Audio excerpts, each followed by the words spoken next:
Class 12. Good morning, students. Welcome in YouTube classes with Rahul Gupta, students. Subscribe my channel Chemistry Learning with Rahul Gupta. Students videos पसंद आए तो videos को like कीजिए, share कीजिए अपने दोस्तों से। चैप्टर 2 सॉल्यूशन की बात कर रहे थे। एक वीडियो मैंने अपलोड की थी, दूसरी वीडियोस है, इसमें आपको कंप्लीट नोट्स मिलेंगे।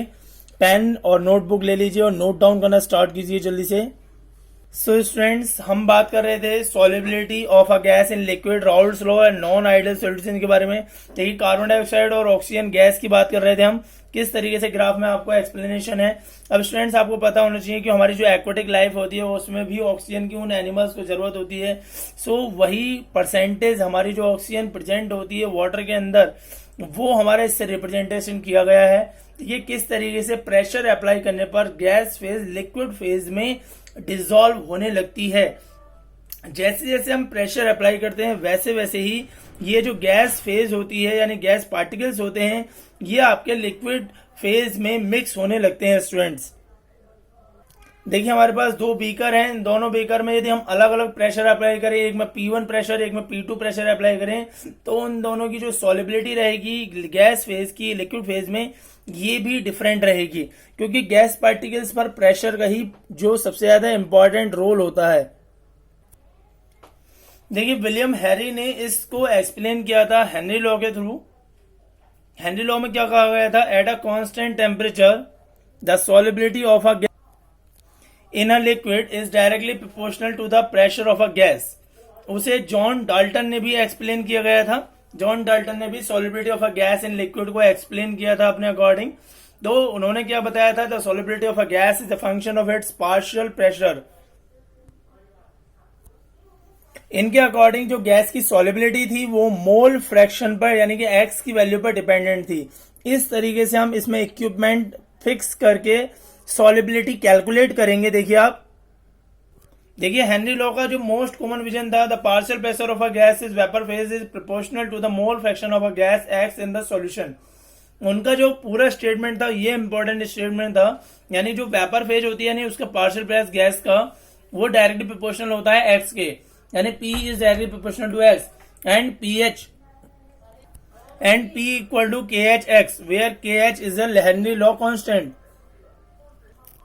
चलिए इस ग्राफ को देख लेते हैं हम। देखिए, इसमें वैल्यू को रिप्रेजेंट किया गया है पार्शियल प्रेशर की, किस तरीके से एक्सप्लेनेशन दिया गया है, क्योंकि हमें पता है कि जो मोल फ्रैक्शन है वो प्रेशर के इक्वल होता है, यानी कि डायरेक्टली प्रोपोर्शनल रहता है। इस तरीके से स्लोप आपका KH का फॉर्म्ड होगा। देखिए, यदि 500 750 की बात करें तो इस तरीके से प्रेशर अपना स्लोप बनाएगा। आगे देख लीजिए, कुछ यहाँ पर आपकी वैल्यूज दे रखी है हेनरी लॉ कांस्टेंट की गैस इन वाटर में। ये अलग अलग टेम्परेचर पर इस तरीके की वैल्यूज को रिप्रेजेंट करेगा, तो इसे आप नोट डाउन कर लीजिएगा। इसमें आपको हाइड्रोजन ऑक्सीजन की अलग अलग टेम्परेचर पर तो बिल्कुल पता होनी चाहिए, और नाइट्रोजन की भी पता होनी चाहिए। स्टूडेंट्स, ये वैल्यू आप देखिए, जैसे जैसे आपका टेम्परेचर इंक्रीज हो रहा है वैसे वैसे ये वैल्यू इंक्रीज हो रही है आपकी। नाइट्रोजन में देख लीजिए, ऑक्सीजन में देख लीजिए, टेम्परेचर इंक्रीज होने पर ये वैल्यू इंक्रीज हो रही है। अब हम गैस और सॉल्वेंट की बात कर लेते हैं। यदि हम गैस को सॉल्वेंट में मिक्स करने देते हैं तो क्या होता है? हीट रिलीज होती है वहां से, यानी सॉल्यूशन के साथ हीट भी रिलीज होती है। ये बहुत इंपॉर्टेंट फैक्ट है कि गैस को जब आप सॉल्वेंट में मिक्स कर रहे हैं तो वहां से हीट इवॉल्व हो रही है। देखिए, हमने यहाँ पर एक एग्जाम्पल एक्सपेरिमेंट में करके देख लेते हैं। हमने यहाँ पर क्या है, आपका एक मिक्सचर ले रखा है। इस मिक्सचर में आपको बबल्स बिल्कुल अलग ही रिलीज होते हुए दिखाई दे रहे होंगे। कैसे? हम हीट करने के बाद ये पार्टिकल्स यहाँ से रिलीज हो रहे हैं, यानी कि वेपर फेज में कन्वर्ट हो रहे हैं। अपर लेयर जो आपका स्पेस है उसमें आपके जा रहे हैं। देखिए, हॉट वाटर क्या है? हॉट वाटर टेस्ट हम जब करते हैं तो वो फ्लैट टाइप होता है। अब हम क्वेश्चन देख लेते हैं, how you ever wondered why aquatic species are most comfortable in cold water rather than warm water. गर्म वाटर में क्या होता है? एक्वेटिक एनिमल्स स्पीसीज कंफर्ट नहीं करती, कोल्ड वाटर में इजीली कंफर्ट करती हैं। उसे हमें यहाँ पर रीजन में जानना है। एप्लीकेशन ऑफ हेनरी लॉ देखिए, इंडस्ट्री में सबसे पहले, बायोलॉजिकल सॉल्यूशंस में आपको पता होगा जो कोल्ड ड्रिंक्स होती हैं उसमें आपका कार्बन डाइऑक्साइड फिल होती है, और ये आपका कार्बोनेटेड मिल्क्स यानी कोल्ड ड्रिंक्स आपकी होती हैं। कार्बन डाइऑक्साइड को प्रेशर के बेस पर उसमें डिसॉल्व किया जाता है, इसीलिए वो कहलाती हैं आपकी कार्बोनेटेड ड्रिंक्स।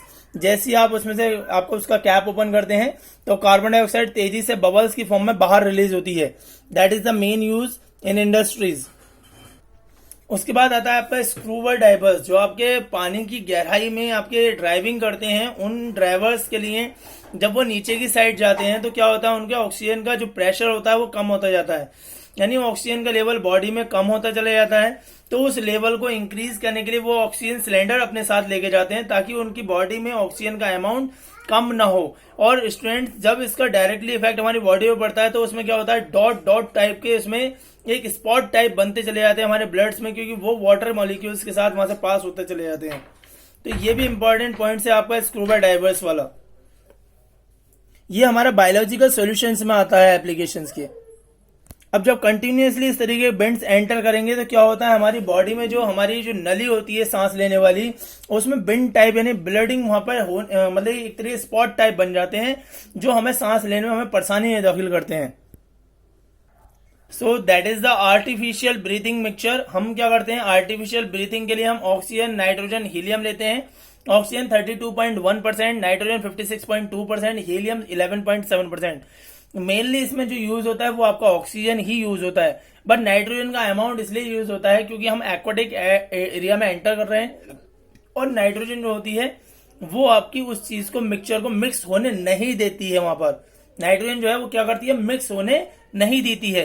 हीलियम उसे क्या करता है, हल्का रखता है।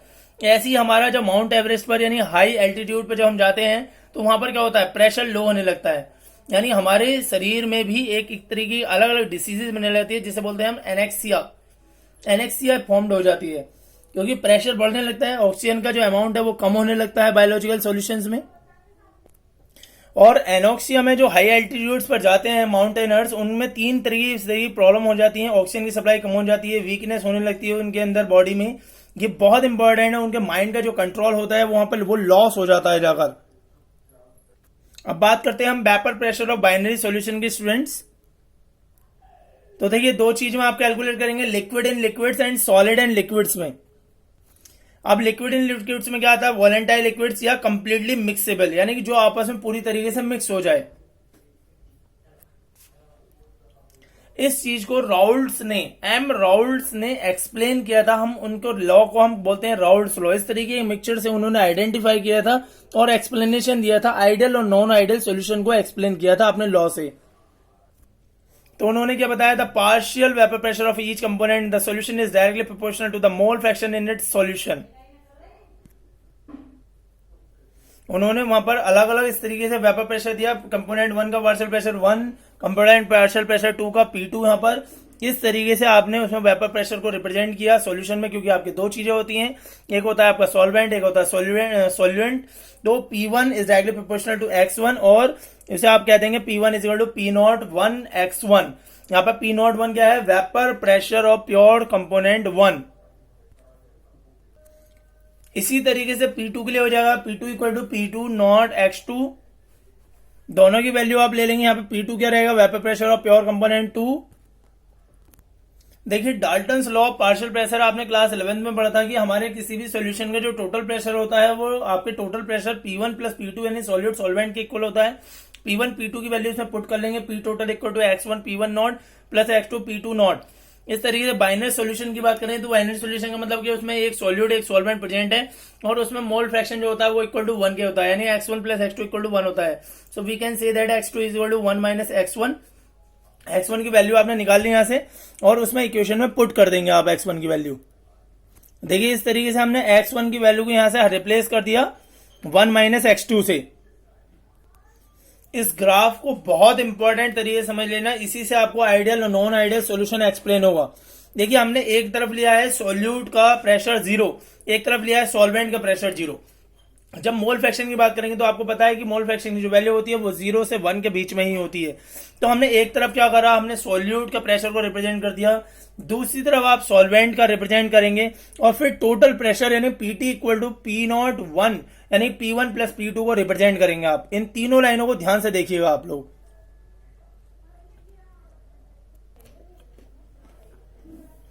देख रहे हैं आप, ये जो ऊपर वाले रेड वाली लाइन है ये टोटल प्रेशर को रिप्रेजेंट कर रही है। P02 की वैल्यू ज्यादा है P01 से, तो ये रेड वाली line P total equal to P1 plus P2 के इक्वल हो जाएगी। इस लाइन से आपको नॉन आइडियल आइडियल सॉल्यूशन में एक्सप्लेन करना है। नॉन आइडियल में भी दो चीजें रिप्रेजेंट होंगी, पॉजिटिव डिविएशन, नेगेटिव डिविएशन। इन्हीं लाइनों को ध्यान से देखते रहना है अपनों को। देखिए इसमें कंपोनेंट ए और कंपोनेंट बी को रिप्रेजेंट किया गया है। ए जो है वो ब्लू कलर से, कंपोनेंट बी को जो है वो आपका 2 वाला यानी येलो कलर से रिप्रेजेंट किया गया है। कैसे इसमें कैलकुलेट करेंगे वो देख लीजिए। देखिए यदि गैस पार्टिकल्स है तो उसके लिए हम बात कर रहे हैं y1 y2 जो है मोल फ्रैक्शन है दोनों के लिए। देखिए इस तरीके से यहाँ पर कंपोनेंट जो है वो आपके वॉलेंटाइल है, मिसेबल है आपस में। तो हम किस तरीके से वहां पर P1 P2 की गैस के लिए बात कर रहे हैं हम। अब हमने लिक्विड के लिए पहले बात कर ली थी, ये गैस के लिए चल रही है। वाटर क्या है, ब्लू कलर में है और गैस जो है आपका वो येलो कलर में है, डार्क येलो कलर में। जब हीट करेंगे तो वो वेपराइज होगा, ये तो आपको पता ही है। धीरे धीरे करके उसका क्या होगा, प्रेशर बढ़ना शुरू हो जाएगा जब आपका हीट कंटिन्यूसली होता रहेगा। तो देखिए हेनरी लॉ और राउल्स लॉ में रिलेशनशिप भी देख लेते हैं। Henry law P equal to KH(x), Raoult's law P equal to P0(x), दोनों की वैल्यू इक्वल रखेंगे। KH है कांस्टेंट ऑफ प्रोपोर्शनलिटी, तो KH इक्वल टू क्या हो जाएगा, P0 के इक्वल हो जाएगा, क्योंकि X से X कैंसिल आउट, P से P कैंसिल आउट हो जाएगी। वेपर प्रेशर और बाइनरी सॉल्यूशन की बात कर लेते हैं। तो देखिए liquid in liquids and solid in solids की बात कर ली, लिक्विड लिक्विड की बात कर ली हमने, सॉलिड लिक्विड की बात करेंगे यानी नॉन वॉलेंटाइल सॉल्यूट की बात करेंगे। अब क्या कहता है Raoult's law of non volatile solute. जब आप नॉन वॉलेंटाइल की बात करेंगे तो वहां पे P2 की वैल्यू की कोई जरूरत नहीं, क्योंकि जो नॉन वॉलेंटाइल है उसकी वैल्यू को हम काउंट नहीं करेंगे। तो P टोटल किसके इक्वल हो जाएगा, P1 के इक्वल हो जाएगा केवल। ये नॉन वॉलेंटाइल कंडीशन है। P टोटल इक्वल टू किसके हो जाएगा, X1 P01 के। वहां पर P01 क्या है, vapour pressure of the pure solvent. X1 पता ही है आपको, मोल फ्रैक्शन ऑफ द सॉल्वेंट। देखिए लिक्विड सॉल्यूशन जो होते हैं वो दो टाइप के हैं, ये तो अभी आपको बताया था मैंने। आइडियल सॉल्यूशन होता है, नॉन आइडियल सॉल्यूशन होता है। पहले हम आइडियल सॉल्यूशन की बात कर लेते हैं स्टूडेंट, इसको ध्यान से देखिएगा आप लोग। A solution that obey Raoult's law over the entire range of the concentration is said to be an ideal solution। यानी Raoult's law को पूरी तरीके से जो फॉलो करता है उसे हम कहते हैं ideal solution. Delta H max की वैल्यू 0, डेल्टा V मैक्स की वैल्यू 0, ये हमेशा ध्यान रखनी है। तीन कंडीशन होती हैं आइडियल लॉ के लिए कि वो Raoult's लॉ को फॉलो करेगा कंप्लीटली। डेल्टा X की वैल्यू जो होगी वो 0 होगी, डेल्टा V मैक्स की वैल्यू भी 0 होगी आपकी। एक एग्जाम्पल ले लीजिए हेक्सेन और हेप्टेन का, ये दोनों ही आपके आइडियल सॉल्यूशन को मानते हैं लगभग। देखिए तीन टाइप के अट्रैक्शन होंगे, ए का बी से यानी सॉल्यूट का सॉल्वेंट से, ए का और बी का। सॉल्यूट सॉल्यूट का इंटरेक्शन या सॉल्वेंट सॉल्वेंट का इंटरेक्शन। अब रियल लाइफ में क्या होता है उस चीज को आप समझ लीजिए यहां पर आगे। आइडियल सॉल्यूशन को कुछ एग्जांपल नोट कर लीजिए, hexane, heptane, benzene and methyl benzene, chloroethane, bromoethane, that is the example of ideal solution students. अब बात करते हैं हम नॉन आइडियल सॉल्यूशन की। Solution that don't obey Raoult's law over the entire range of the concentration are said to be non ideal solution. Non ideal solution में देखिए दो type के होते हैं, एक पॉजिटिव डिविएशन आपको दिख रहा होगा, ऊपर से वैल्यू है सारे प्रेशर्स की, नेगेटिव में नीचे की तरफ से वैल्यू है। ये दोनों ग्राफ बहुत इंपॉर्टेंट, वेरी वेरी इंपॉर्टेंट, आपको ये समझ लेने चाहिए बिल्कुल किस तरीके से डिविएशन रिप्रेजेंट कर रहा है। देखिए ए और बी और ए बी के लिए ए का इंटरेक्शन, बी का इंटरेक्शन, दोनों चीजों से आप यहाँ पे पॉजिटिव नेगेटिव डिविएशन रिप्रेजेंट करेंगे। देखिए दोनों के लिए एक चीज कॉमन है कि डेल्टा H मैक्स की वैल्यू 0 के इक्वल नहीं होगी, डेल्टा V मैक्स की वैल्यू भी 0 के इक्वल नहीं होगी कंडीशंस में, और Raoult's लॉ को भी वो फॉलो नहीं करेगा। यदि पॉजिटिव डिविएशन की बात करें तो देखिए यहाँ पर जो P1 की वैल्यू होगी वो भी ज्यादा होगी, P2 की वैल्यू होगी वो भी ज्यादा होगी, P0 आपकी P टोटल रहेगा वो भी ज्यादा रहेगा। एग्जाम्पल की बात करें तो इथाइल अल्कोहल एंड आपका ये साइक्लोहेक्सेन बना हुआ है, ठीक है स्टूडेंट्स। और इसके देखिए मॉलिक्यूल किस तरीके से एक दूसरे से जुड़े हुए होंगे, ये मॉलिक्यूल बॉन्डिंग आपको ध्यान से समझनी है क्योंकि इसमें हाइड्रोजन बॉन्डिंग आपस में हो रही है। अब इस तरीके से हाइड्रोजन बॉन्डिंग आपकी वहां से O और H के बीच की टूट जाएगी और आपका जो साइक्लोहेक्सेन है वो इसमें आकर इस तरीके से अटैच हो जाएगा। इसमें Pa की जो वैल्यू होगी वो हमेशा ग्रेटर रहेगी, Pb की वैल्यू भी ग्रेटर रहेगी।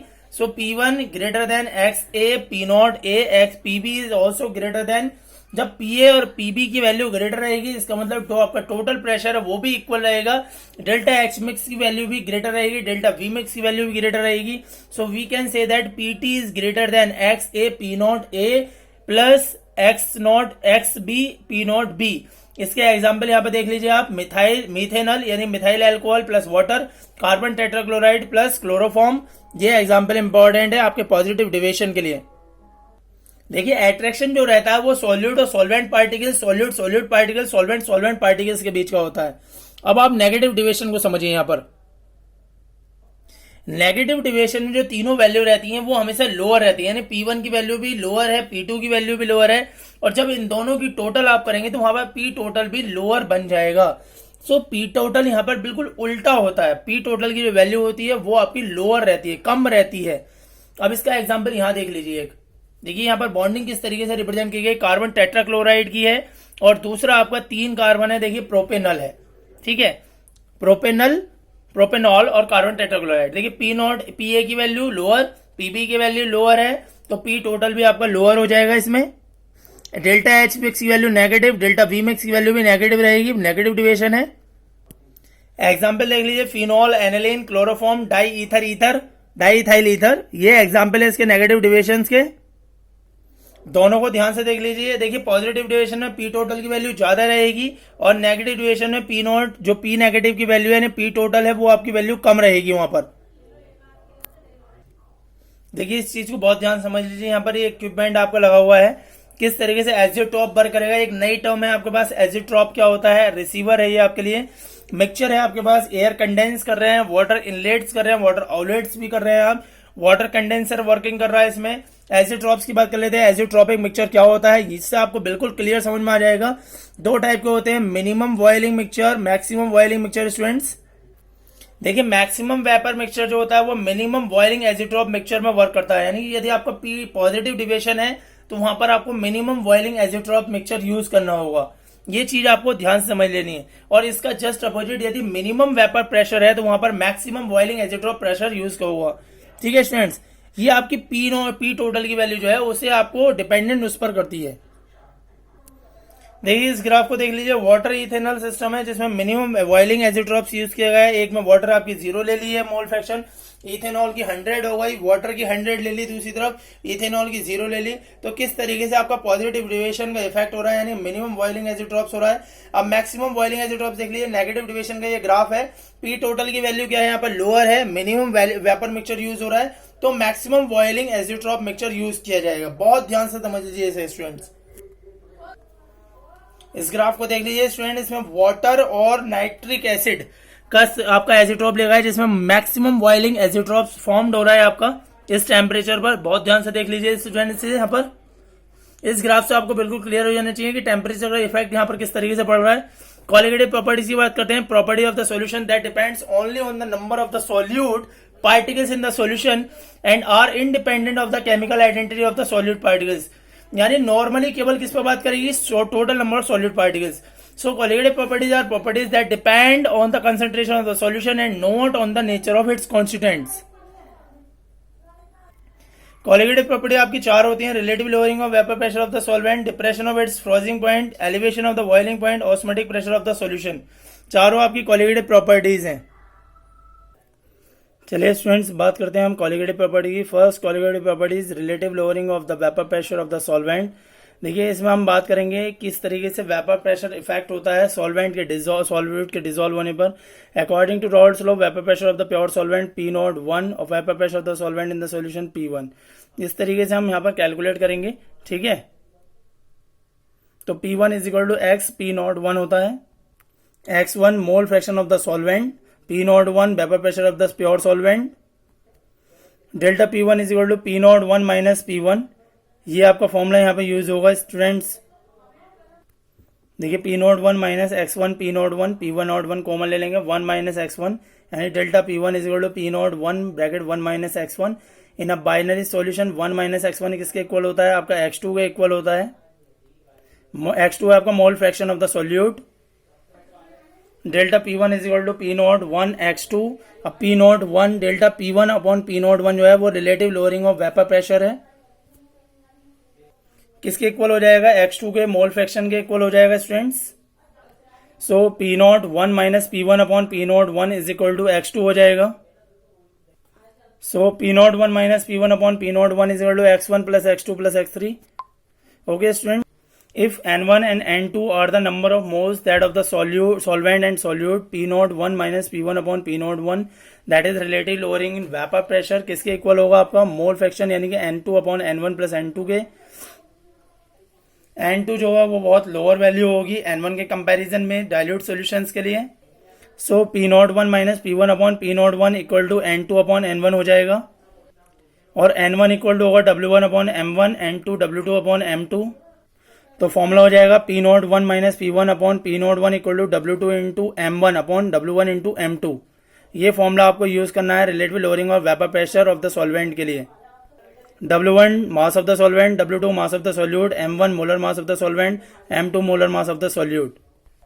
सो स्टूडेंट्स, ये आपके लिए क्वेश्चन है, आपको यहाँ पर कैलकुलेट करके बताने हैं रिलेटिव लोअरिंग और vapour pressure of the water in the solution. Okay students, आज की क्लास यहीं फिनिश करते हैं। Stay at home, be safe, enjoy with your family. Goodbye, students.